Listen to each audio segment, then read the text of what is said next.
Hey everybody, this is Matt and we're at Texas Toast Guitars. Thanks for watching. I want to do a quick video today on part 2 of build another awesome guitar out of scrap wood. So if you guys have been following along, thank you so much for joining us. It's been a fairly popular video so far and I thought we would just go ahead and move right along. So today I'm going to route the neck pocket and route the pickup route, and I also thought that I would work a little bit on the neck, the headstock shape specifically.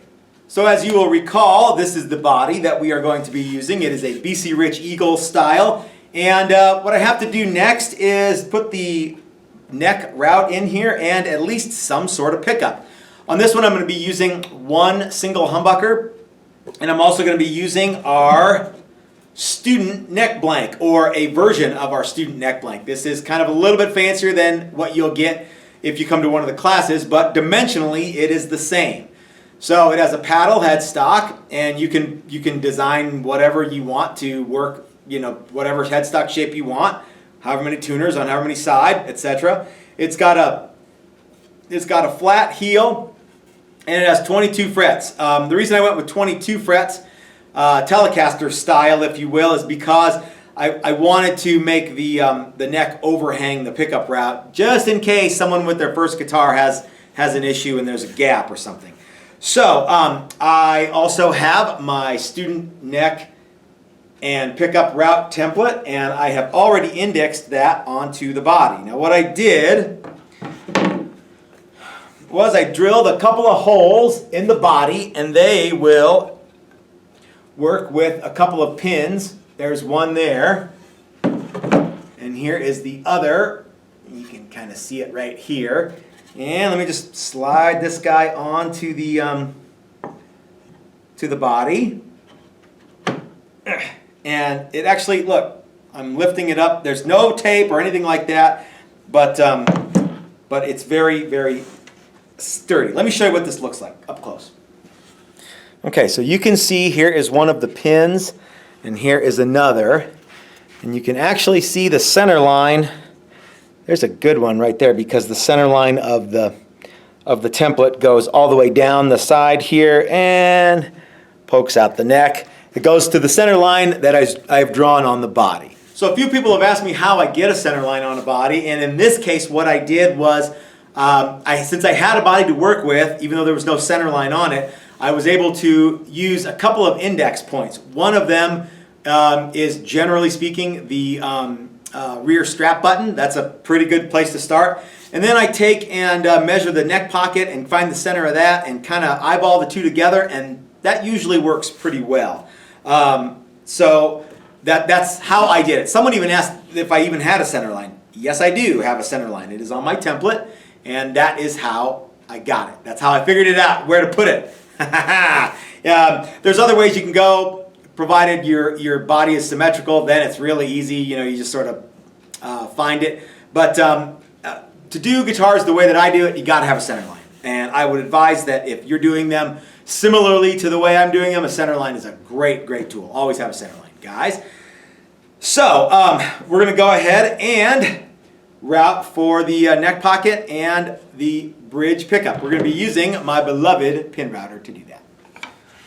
Okay guys, the reason they call this a pin router is because of this pin, and it is has the same center as this cutting bit right here. The pin is going to follow the template, making it almost too easy, even easy enough for me to do. Raise it up here, and we're going to go for it.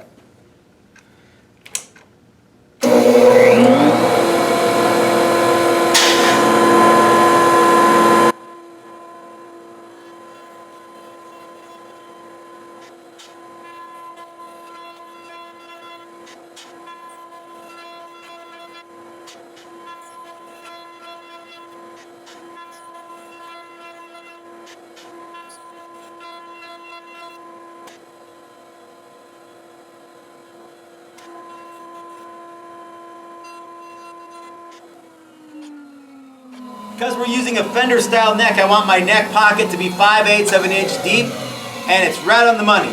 Now I'm going to put my bridge pickup in, and we're going to call it done.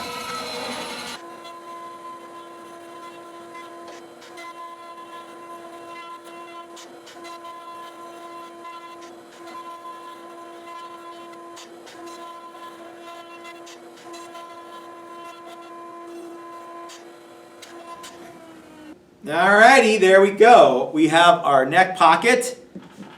And as you can see, our neck just plops right in there, just like it's supposed to. And the pickup cavity is right back here.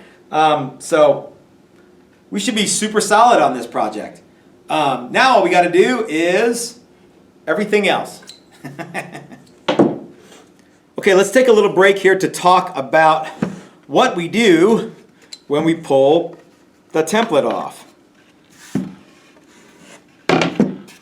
Because now there's two holes in the back of the body where they don't need to be. Now, one way that you could approach this is to just not use pins or screws. You could use double-sided stick tape, or you could use areas that are going to come all the way through. Like, for example, you could establish where your control cavity is going to be and put the pin in one of those places, or maybe one of the neck screw holes, something like that. But in this case, we've decided we're going to paint this guitar, so I'm just going to go ahead and fill these, and we're not going to really worry about it.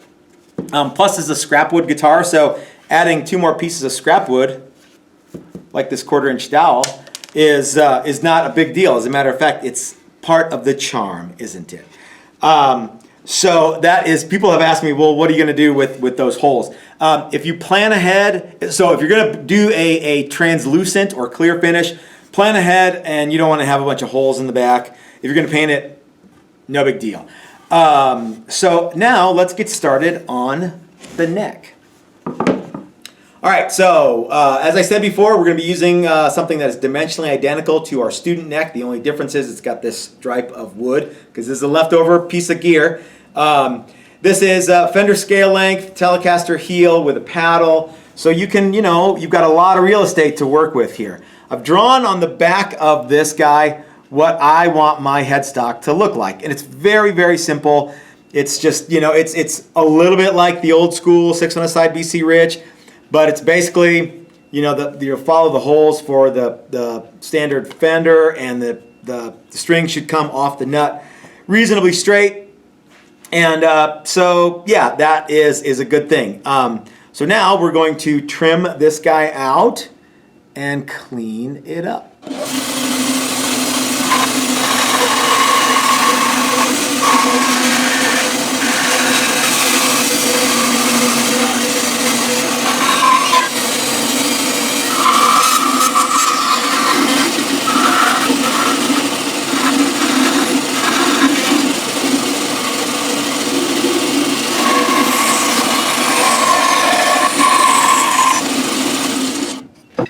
Now, of course, this would have been a hell of a lot easier to do had I drawn the picture on this side. That way everything could have been flat. But, I believe in doing things the hard way. So now I'm going to use my edge sander to tidy up all this stuff.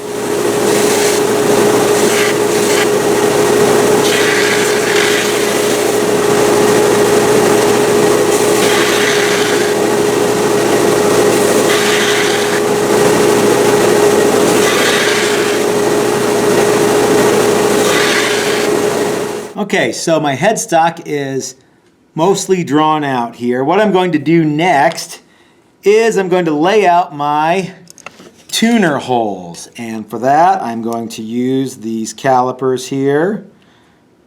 I'm going to come in from the edge just over a 1/2 inch.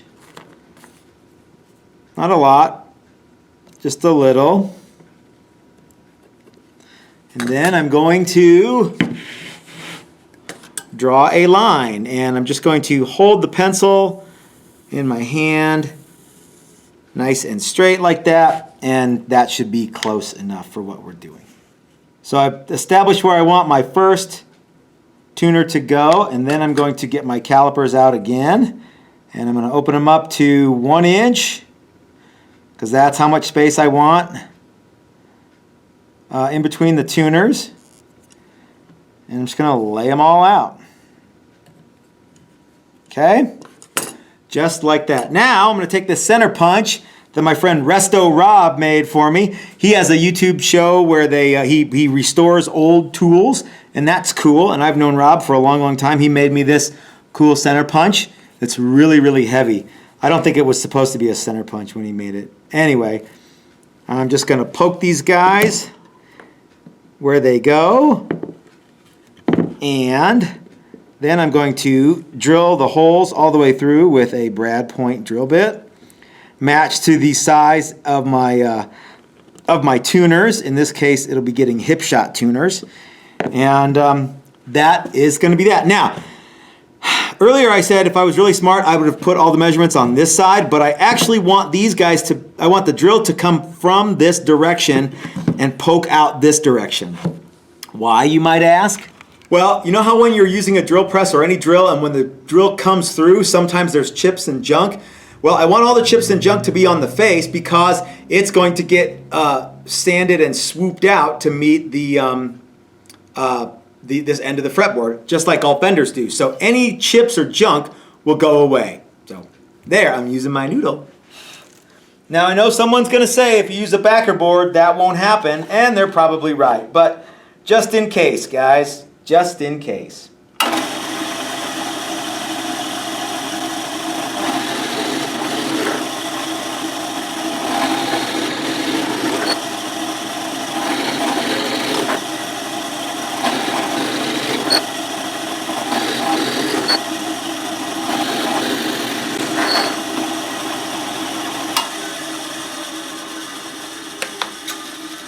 No sweat. Okay, that should just about wrap it up for today. We've got the neck pocket on our BC Rich Eagle project and our pickup pocket route. We did a really fast and quick and dirty neck shape out of a student neck blank and drilled holes for tuners. And let's see, it's gonna look a little like this. Let me see if I back up and get the whole thing in there. That'll be pretty slick. Got a couple of ideas for paintwork on this, thanks to some of you guys. It probably is not going to be iridescent pink because they've got this brown stripe here. But I think I got a cool color that you might not expect, but is going to look great on this. And that is a topic for future episodes. So next time we will route for the control cavity, and we're going to do that super simple. We'll also route for the output jack. That's also going to be crazy easy. And then we'll radius the neck and shape the neck, and we'll put the little scoopy scoop out of the top there. And this guy will be just about ready for paint. So if you have any questions about what I did in this video, please leave them in the comment section below. If you liked this video, give us a thumbs up. And if you haven't subscribed yet, why don't you go ahead and hit that subscribe button. If you appreciate content like this, I would urge you to go to our Patreon page and consider becoming a member. Even $1 a month goes a long way to helping us bring you guys cool content like this. If you can't do Patreon though, totally understand. But what you can do to help us grow the channel and kind of spread the word about Texas Toast Guitars and this particular project is share this on all the internet forums that I've been kicked off of. So, let's see. Until next time, this is Matt at Texas Toast reminding you that if you're so smart, build it yourself. That's what I do. Thanks for watching, everybody.